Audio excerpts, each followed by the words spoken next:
Yo, what's going on, guys? Today I'm going to talk to you about something I've learned from the years and years and years I've played in Team CS, the years I've spent grinding to make it all the way up to number 3 on the Face It leaderboards, something that is really important for you to understand for your own development, and something that a lot of coaches, creators, these type of players and people are not going to share with you.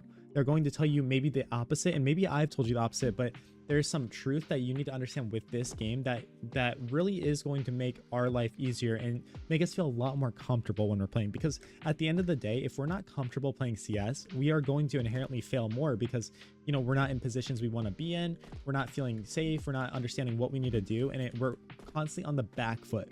Today, I'm going to put you on the front foot and make sure that we are not in such a defensively chaotic minded situations as much as we can. So without further ado, let's go ahead and get into it. Hit that subscribe button. I like making CS content, you like watching it. I'm going to help you understand what you need to do to make it in this scene. We have to understand that there is no right way to play this game. We get so caught up from watching guides and videos and all these different things that do this and don't do this and play here, don't play here. You know, this is a mistake. This is, you know, there is so much nuance in Counter-Strike. Counter-Strike represents life in general, right? You are controlling a character in the game. Now think about it.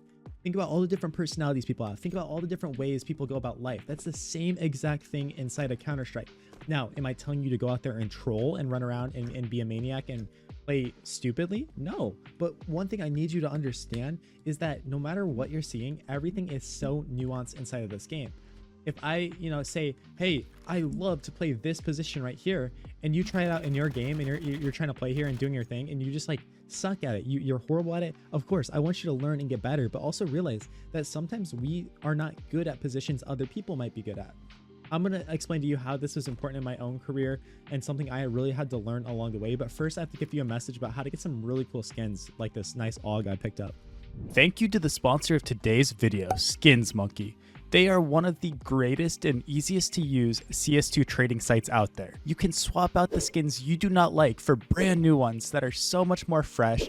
Even skins that are trade locked can be secured by adding them to your backpack. The greatest thing about the site is that you can buy skins for so much cheaper with a 35% deposit bonus when you use my code, KOJO. Make sure to check out the freebie section where you can get a free skin just by completing tasks. On top of the bonuses, you also get a $5 bonus when clicking the link in the description. All right, guys, this understanding of in CS is so important because one thing I started to do in my career when I started to play Team CS and really have to work hard and try to take myself to the next level is at first I would just watch pro games and try to steal every single thing they're doing.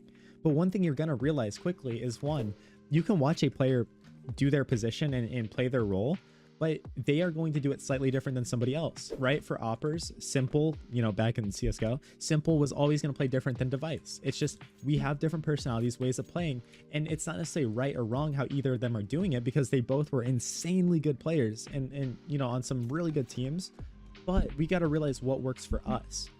If you are naturally a passive player, sitting there and watching a Simple demo and watching how he's aggressively opping and doing all these things, well, yes, it can give you new ideas. It can give you a fresh perspective.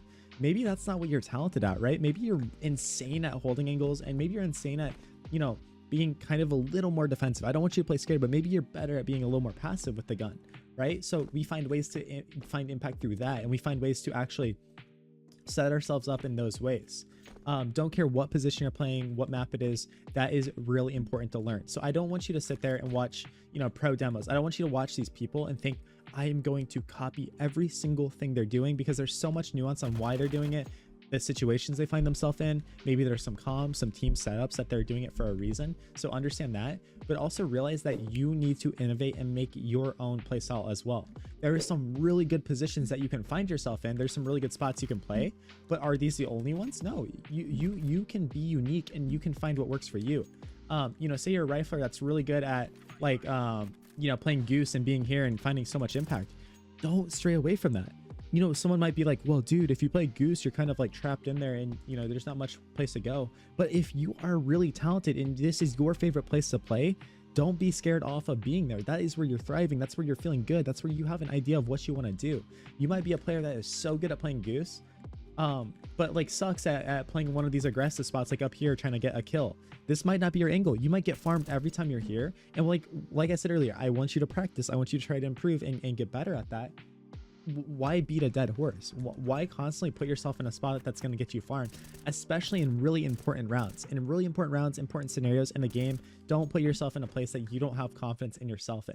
I've made this mistake countless times in Team CS and high stress games, internationally, domestically, in some really important matches against top teams like M80, NRG, Nouns, these type of guys here in North America, and even scrimming like teams like Liquid. It's a scrim, and I'm still like, I'll find myself being like, oh dude, I need to play perfect CS. I need to like play this angle because like if I take a shot here I can fall back and do this. But maybe in the moment, like bro, I maybe getting crazy and playing on ramp and playing up here in these spots would have made me feel more comfortable. So nuance. This game has so many ways to play it, and when you're watching these YouTube videos, just understand that you don't need to copy everything that's going on. You should try to take things from these demos, from these videos, but implement it and be a fresh, creative player. And like I always tell you guys, have a constant revolving playbook and find different positions you're very comfortable in. We'll just use more example here. If you're a B player, maybe you're really good at playing on site here, and you're so talented at playing these angles and understanding how to smoke, flash for yourself, do all these crazy things, then utilize that. Be really hard to kill in these positions, but don't become too readable. You still need to have a playbook. You still need to change up your positioning, but I'm just saying, don't feel the need to make your life harder than it has to be. Get comfortable, but have that nuance to understand when you need to change things up and when you need to actually be unique and dynamic as a player. This lesson is going to take you very far in the game. This is something I battled with constantly. I don't want to keep rambling. I think this is a good place to end the video. So I appreciate all of you guys for watching. Make sure to check out both of my YouTube channels, this one and also Kojo More, where I offer live coaching to real players trying to make it up in the scene. So I appreciate all of you guys for taking the time to learn, for being here. Appreciate all of you. I'll catch you in the next video. Peace out.